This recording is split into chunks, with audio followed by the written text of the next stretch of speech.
Too often, divers are getting shamed for buying gear from big box retailers and Amazon. Or they might also be getting ripped off from secondhand sellers by purchasing faulty equipment. So, where should you buy your dive gear from? Let's dive in and find out.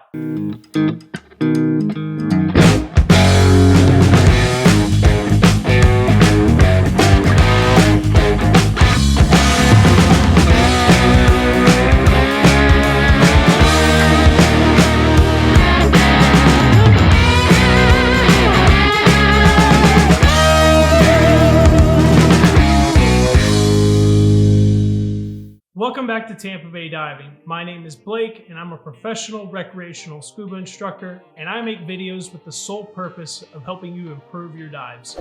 If you haven't already, please dive down, hit that like button, hit that subscribe button, and ring the dive bell so you don't miss any of our future videos. In this economy, money is more precious than ever, and that is especially true in the scuba world where our life support gear isn't cheap. So what are some factors to keep in mind when making future dive gear purchases? Priority should be first placed on a couple of variables, those being your budget and getting quality dive gear. Something you may not know is that your friendly neighborhood dive instructor, me, once upon a time was a bartender, and I took great pride in making sure that my customers got their beverages and food in a timely manner, and that it was high quality. My very livelihood depended on it, and sadly, some dive shop owners don't hold that same belief, and you wouldn't go back to a restaurant that gave you bad service, so why would you patronize dive retailers who provide you with less than what you deserve? Our first type of business that we'll discuss is your local dive shop. Now, I've experienced all ends of the spectrum here. I've had the good, the bad, and the dog. Two dive shops that are local to me here in Tampa have given me bad service, and as a result, I don't give them my business. For example, I asked one to order me some replacement seals for my dry suit. The manager said he didn't have any in stock, but would call me the next day and let me know when he could get them in. So the next day came and went, and to this day, I've never heard back from him. The second one didn't have a tray that I wanted for my camera, but would order it from our local supplier.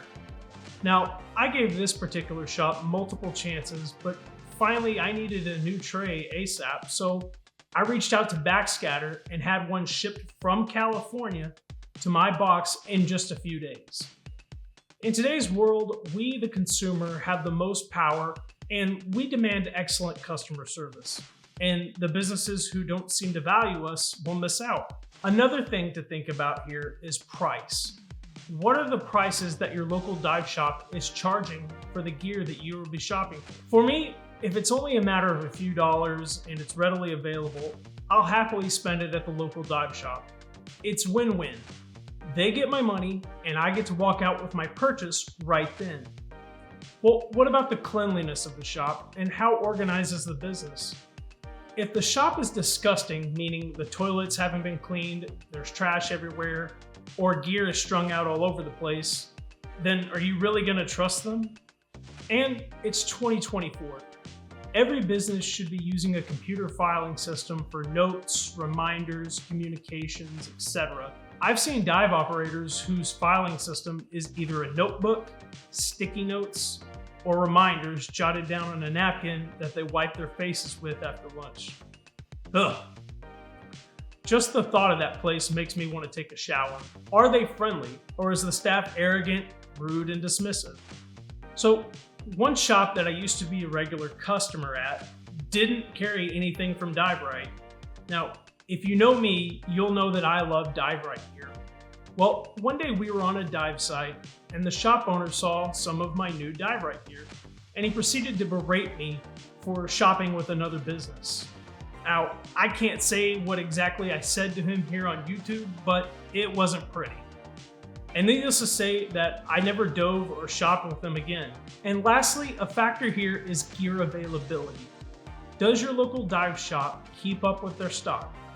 Do they put in regular orders to replace the gear that they sold in order to keep from running out? Or when you ask how long it would take to get it, do they say 2 weeks or more? If so, that brings us to our next business model, Amazon. Now, in today's society, consumers have the option to get their purchases in 2 days or less with this wonderful retail marketplace called Amazon Prime. You can purchase something on Amazon and have it delivered to your doorstep in most cases 2 days or less. But there are some things that you should be aware of when buying dive gear from Amazon. You need to look at the seller and see who they are. Many small dive shops have opted to put their stock on Amazon in a way to broaden their customer base, and I must say that's very smart of them. Rather than limiting themselves to one particular region, they've expanded their customer reach. However, you do need to make sure that they are an authorized reseller of the manufacturer of the gear you will be purchasing. Now, what do I mean by that? Well, for example, if I purchase a regulator or any other form of gear from a business and that merchant isn't an authorized reseller, then the manufacturer, be it Dive Right, Scuba Pro, Apex, all of them really, they won't honor the return or service policy because that business isn't an authorized reseller. And if something goes wrong, you're pretty much on your own. So that's something to be aware of. Also on Amazon, there are a lot of off-brand products, and you want to avoid these at all costs. Just because a light says that it has thousands of lumens or a reg says it's environmentally sealed, buyer beware. If a product says all these things and the price seems too good to be true, then it probably is. Few things are more frustrating and dangerous than trying to save a couple of bucks only to find that the product doesn't work when you're underwater. And finally, you need to be wary of porch pirates. Probably the biggest downside of ordering on Amazon is the risk of having your new shiny dive gear that you're looking forward to unboxing stolen. Many people have installed camera doorbells as a deterrent, but thieves are getting smarter and masking their identity. Imagine worrying about your expensive dive gear saying it was delivered only to go home and find nothing waiting for you outside your door. Hopefully you have a box where it can be delivered at, or at the very least, a cute puppy to console you from the letdown. Next is Facebook or any online marketplace for used gear. Here, you're taking a huge risk because you don't 100% know the condition or if you'll ever even really receive their purchase. I'd really love to believe that most people are honest and trustworthy, but prior experience has taught me otherwise. Also, a lot of these sailors are asking ridiculous prices for used gear. Don't believe me?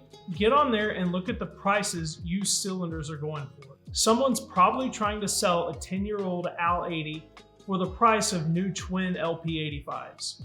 Okay, maybe I'm exaggerating a little bit here, but it certainly wouldn't surprise me. Another factor is, are they in your geographical area? Or are you going to have to pay an arm and a leg for them to ship it to you? If they are in your area, are you going to have to meet them in some sketchy part of town and have the fear that you're being set up to be robbed?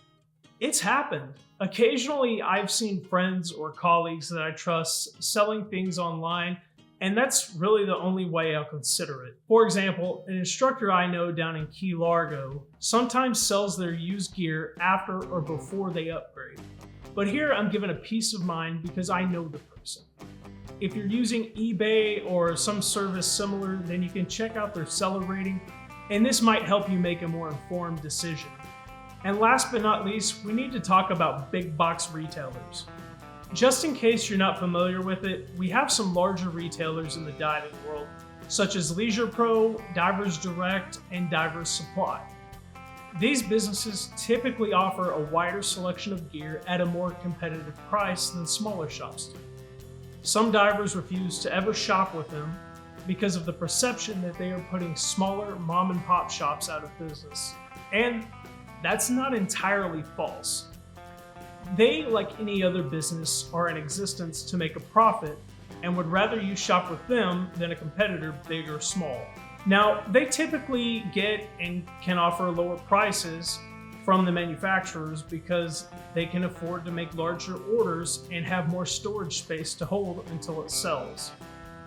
This isn't necessarily their fault as much as I put more blame on the manufacturers. In the dive retail business, manufacturers offer retail shops better prices on gear if they make a large order and or if they only sell their products. For example, one shop in my area only sells Scuba Pro gear. We're talking fins, wetsuits, regulators, BCDs, everything. If you walk into that shop and you leave with anything, it's going to be Scuba Pro. Now, there's nothing wrong with Scuba Pro. It's quality gear. There are too many parts in their first and second stage regulators, but that's neither here nor there. That shop gets great deals on the gear they stock, but the problem is that limits customers' options. If society has taught us anything, it's that customers want options and variety. If you don't want, or you're not a fan of Scuba Pro, or have another brand that you want to purchase, then you'll go to another dive shop or one of the bigger stores to buy. I put this blame on the manufacturers because the big boys can afford to have multiple options in stock and available. And in return, they're driving customers away from the smaller local dive shops. This in essence is the same way that Walmart and other larger chains drive out family-owned stores. So manufacturers, if you're listening, what are you afraid of? End these policies and let the smaller shops have variety. Take the Pepsi challenge with your product. Offer them the same wholesale price and let the consumer tell you what they like and what you need to improve on to be the best. Well, ladies and gents, I hope you've enjoyed this video and it helped you with your future purchases. I'd love to thank you all. We just hit over 100 subscribers and it means the absolute world to me. We're 1/5 of the way to 500 and closer to giving away the free atomic mask, which I might add, I purchased at a local dive shop. Dive down and hit that like button, hit that subscribe button, and ring that dive bell. I'll be back next week with another video, but until then, plan your dive and dive your plane.